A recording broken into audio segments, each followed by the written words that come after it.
दोस्तों, अगर आपको ये लगता है कि हिंदू और मुस्लिम भाई भाई हैं तो ये वीडियो आपकी है, आपके ही लिए है। अगर आपको ये लगता है कि अल्लाह और भगवान सेम है, एक है, तो वीडियो आपके लिए। अगर आपको ये लगता है किसी हिंदू की हत्या होने पर आप उसको सपोर्ट करोगे और उस बंदे की स्टोरी व्हाट्सएप पर या सोशल मीडिया पे लगाओगे और आपका मुस्लिम दोस्त आपको सपोर्ट करेगा, तो ये वीडियो आपके लिए।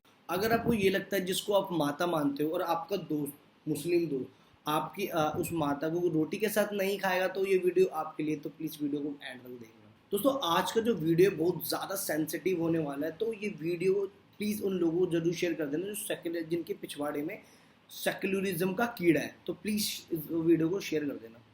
दोस्तों, कहा जाता है अगर किसी धर्म को जानना हो तो उस धर्म के इतिहास को पढ़ लो और उस धर्म के धर्म ग्रंथों को पढ़ के बारे में पढ़ लो। आपको पता चल जाएगा कि वो धर्म कितना पानी में है।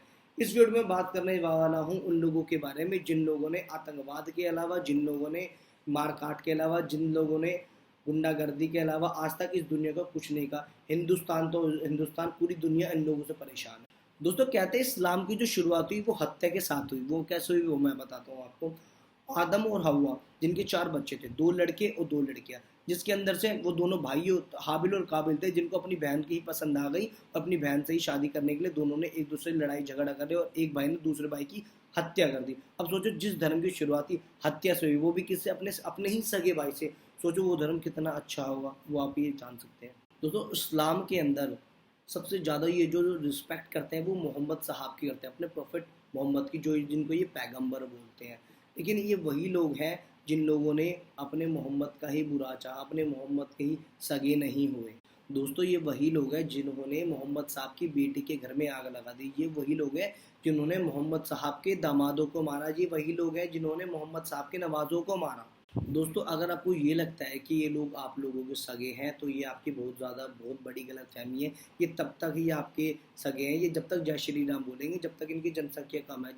जब इनकी जनसंख्या बढ़ जाएगी, ये जय श्री राम नहीं, आपके गले काटेंगे, गले। क्योंकि आपकी नज़रों में, उनकी नज़रों में आप क्या हो? काफिर। और काफिरों को मारना जायज़ है, ये कुरान में लिख रहा है। मुशरिकों को मारना जायज़ है, ये कुरान में लिखा है।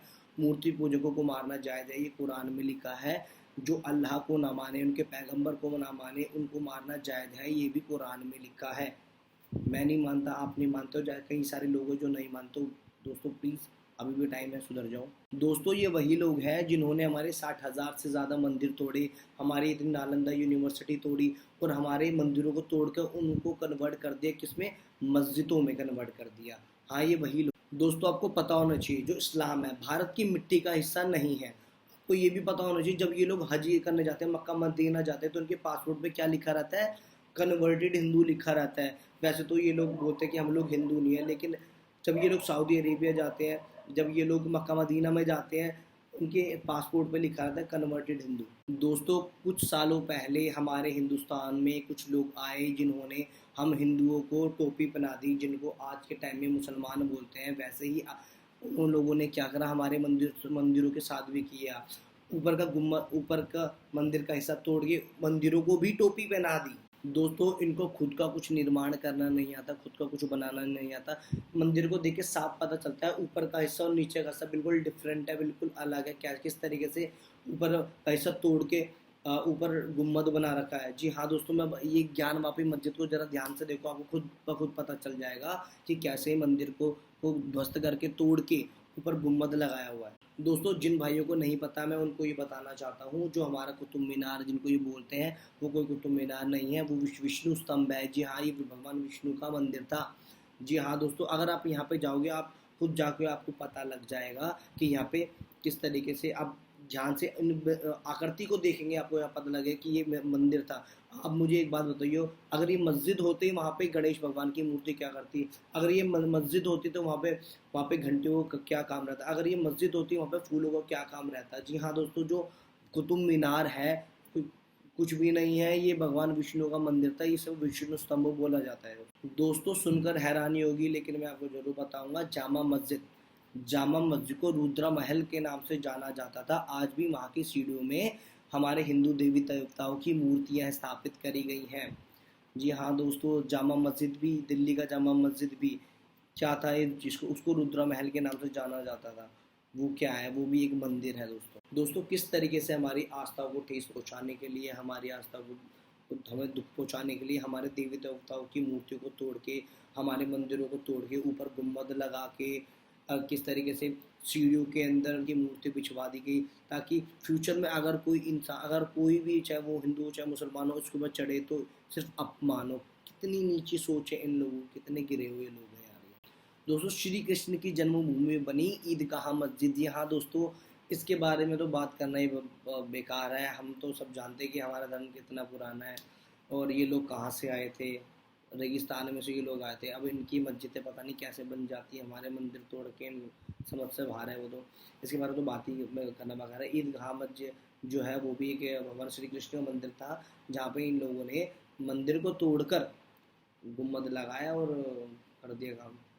अगला है दोस्तों अजमेर दरगाह। दोस्तों हाँ मैं बताऊंगा, अजमेर दरगाह कोई दरगाह वर्गाह नहीं थी, वो एक शिव मंदिर था। कहते हैं उस मंदिर में मुसाफिरों के लिए खाने पीने का बहुत ज़्यादा अच्छा इंतजाम हुआ करता था। और यहाँ तक कि उस मंदिर में जो शिव भगवान का मंदिर था अजमेर दरगाह, जिसको प्रेजेंट में बोला जाता है, इतने दिए जलते थे वहाँ पे, इतने दिए जलते जिनकी कोई सीमा नहीं थी।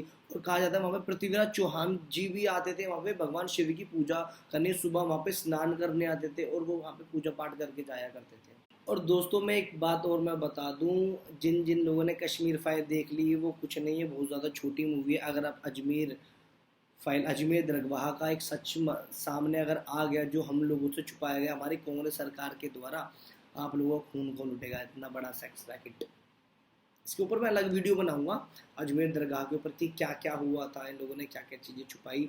तो चैनल को सब्सक्राइब करना है। अगली वीडियो शायद मैं अजमेर दरगाह के ऊपर लाऊँ, तो बहुत तगड़ा सीन है। दोस्तों अगर हम इस टॉपिक पे बात करने बैठे कि कितने मंदिर को तोड़े, कितने मंदिर को तोड़ के कन्वर्ट कर दिया, जैसे लाल किला हो गया वो भी एक मंदिर था, और ताजमहल हो गया, पूरे प्रूफ के साथ बता सकता हूँ मैं चीज़ें, लेकिन डिबेट खत्म हो जाएगी, पूरा दिन चले जाएगा। मेन मुद्दा क्या है, ये जो लोग बात करते हैं गंगा जमुना तहजीब की, भाई गंगा हमारी, जमुना हमारी, सरस्वती हमारी, क्या बाबर लाया था क्या? जमुना को अपने रेगिस्तान के अंदर से पूरी कुरान छान लो, पूरा उनके ग्रंथ छान लो, हदीस छान लो, भाई कहीं भी जिक्र नहीं है जमुना गंगा सरस्वती का, कहीं भी जिक्र नहीं। दोस्तों ये तो सिर्फ चोर लुटेरे थे जिन लोगों ने हमारी आस्था को ठेस पहुंचाई और हमारे से हमारा सारा धन लूटा और हम लोगों को ही गुलाम बनाने की कोशिश करी, हम लोगों को कन्वर्ट करने की कोशिश करी, टोपी पहनाने की कोशिश करी। अब उनमें से कुछ लोग हो जो प्रेजेंट में मुसलमान है, कुछ जो लोग नहीं है वो आज चल के तो आप और मैं हिंदू हैं। रही बात, इन लोगों ने हमारी यूनिवर्सिटी कौन कौन सी जो हमारी तोड़ दी, आग लगा दी। कहते जब इन यूनिवर्सिटी के अंदर जब आग लगाई तो ये 6 से 7 महीने तक जलती रहती। इतनी सारी किताबें थी जो हमसे हमारा ज्ञान छिना गया, जिनके नाम है Nalanda university, Takshashila university, Vikramshila university, Valabhi university, Nagarjuna Vidyapeeth, Jagaddala university, Andhra Vishwavidyalaya, ये सब हमारी यूनिवर्सिटी थी जो इन लोगों के द्वारा तोड़े गए। दोस्तों आज भी राजस्थान के अंदर डॉक्यूमेंट्स, कुछ ऐसे डॉक्यूमेंट्स हैं जिसके अंदर ये प्रूव करते हैं कि किस तरीके से औरंगजेब में 3 रुपये में महिलाएं और 4 रुपये में पुरुषों को कन्वर्ट किया था, किसमें, मुस्लिम बनाने के लिए। जी हाँ दोस्तों, और भी तरीके थे, कुछ को पैसों से का लालच दिया, कुछ लोगों के हवा में बच्चों उतार के भाला मार के उनके बच्चों को मार दिया। अब ये कुछ उनके तरीके थे कि वो इस्लाम में लोगों को कन्वर्ट कर सके। दोस्तों 1400 साल से इनका एक ही एजेंडा चला आ रहा है, जहाँ पर ये रहते हैं उस जगह को सिर्फ इस्लामिक राष्ट्र घोषित करना ही इनका मेन मुद्दा होता है। वो कैसे ज़्यादा से ज़्यादा बच्चे पैदा करके अपनी जनसंख्या बढ़ा के, जैसे इनकी जनसंख्या ज़्यादा बढ़ जाती है अपना रूप दिखाने लग जाते हैं और हुम्मद के ऊपर ही काम करते हैं, आपकी जनसंख्या का सर्वनाश कर देते हैं और इस्लामी राष्ट्र घोषित कर देते हैं। अब जैसे कि पाकिस्तान को ले लो, कश्मीर को ले लो, अफगानिस्तान को ले लो, फिर भी ना यकीन आए, ईरान को ले लो भैया, जिनको जहाँ पे पहले पर्शियन लोग रहते थे, जहाँ पे हिंदू लोग, जहाँ पे बौद्ध लोग रहते थे, वहाँ पे क्या था, वहाँ पे भी ये शरणार्थी बन के गए और कुछ 100 सालों के अंदर उन लोगों को मार के भगा दिया और उसको इस्लामिक राष्ट्र घोषित कर दिया। 57 कंट्री इन लोगों के, उन 57 कंट्री का 100 साल पुराना इतिहास पढ़ लो, आपको पता चल जाएगा कि ये लोग किस तरीके से काम करते हैं। आज भी ये लोग हिंदुस्तान में रहकर पाकिस्तान के नारे लगाते हैं, पाकिस्तान जिंदाबाद के नारे लगाते हैं, पाकिस्तान को सपोर्ट करते हैं। आज भी वो एजेंडा, आज वो सपने देखते हैं कि किस तरीके से हिंदुस्तान को इस्लामिक राष्ट्र बनाया जाए, गजवा हिंद किया जाए।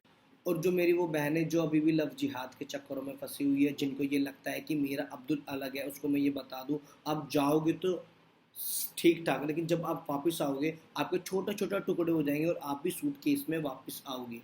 अगर आपको ये लगता है कि ये प्यार है तो मेरी बहन, मैं आपको ये बता दूं वो प्यार नहीं, वो सिर्फ एक छलावा है। हरियाणा में हर दिन एक के नए केस आते हैं लव जिहाद के, जिसके अंदर लड़कियों को धर्म कन्वर्ट करने के लिए बोला जाता है, नाम कन्वर्ट करने के लिए बोला जाता है, नमाज पढ़ने के लिए बोला जाता है।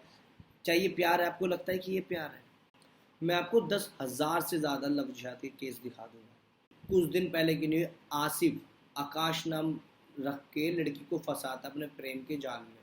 अगला, अरशद खान 17 साल की लड़की को प्यार के जाल में फंसाता है, उसका रेप करके, उसका मर्डर करके उसको फेंक देता है। निकिता को याद करो, दिन दिहाड़े उसको बीच सड़क पे शूट कर दिया। क्यों? रीज़न क्या था? क्योंकि उसने इस्लाम को नहीं कबूला, इस वजह से दिन दहाड़े उसको गोली मार के हत्या कर दी। अब एक और बात सुनो, आसिफ नाम का लड़का एक लड़की का गला काट देता है। क्यों? क्योंकि उस लड़की का वो रेप कर रहा था, वो लड़की उसका रेप अटेम्प्ट फेल कर देती है, इस वजह से आसिफ उस लड़की का गला काट के उसकी हत्या कर देता है। इतनी सारी बातें सुनने के बावजूद जिन भाइयों की, जिन हिंदू भाइयों की अगर आंखें ना खुली हो, तो मैं उनको एडवाइस देना चाहता हूँ कि आपका तो कुछ हो नहीं सकता, लेकिन मुस्लिम भाइयों से मैं ये कहना चाहता हूँ कि दंगे वंगे मत करो। आप एक काम करो, जो भी भाई मस्जिदों में आए, जो भी भाई मज़ारों में आए, हिंदू मज़ारों में आए और मस्जिदों में आए, उन लोगों की धर के कुटाई कर दो, गांड तोड़ाई कर दो उन लोगों की, ताकि वो कभी भी मज़ारों में पड़ी हुई लाशों को तो पर सर न पटके। अगर उसके बावजूद भी पिटपुटाने के बाद अगर हम लोगों के पास आते हैं और हमें जब ये पता लगेगा कि आप लोगों ने इनको इस वजह से मारा क्योंकि ये मस्जिद और मज़ारों के पास गए थे, तो हम इन लोगों को अलग से मारेंगे, अलग से इन लोगों की धुलाई करेंगे। अब इससे आपकी एक चीज़ तो सही हो जाएगी, इससे आप काफिरों को मार भी पाओगे और आपका जो दंगे करने के जो बाहर उत्सुक होते हैं वो सब चीज़ें ठीक हो जाएंगी इससे। तो अगर इसके बावजूद अगर आप अब हिंदू मंदिरों की तरफ आएंगे, आपको पता ही है वहाँ पे काफिरों की संख्या बहुत ज़्यादा होती है। आप ज़रा सा इधर उधर चीज़ें करेंगे, अब हम लोग आपकी आपकी गांड तोड़ाई कर देंगे, फिर आपका क्या होगा, है ना? तो इससे अच्छा आप लोग जो मज़ारों पे और मस्जिदों पे हिंदू भाई हैं उनकी सही से धुलाई कर दें। इतनी सारी चीज़ें जानने के बावजूद अगर आपका दिमाग नहीं खुला है तो भाइयों, कल को टोपी पहनने के लिए तैयार हो जाओ, खतना करवाने के लिए तैयार हो जाओ। जय श्री राम।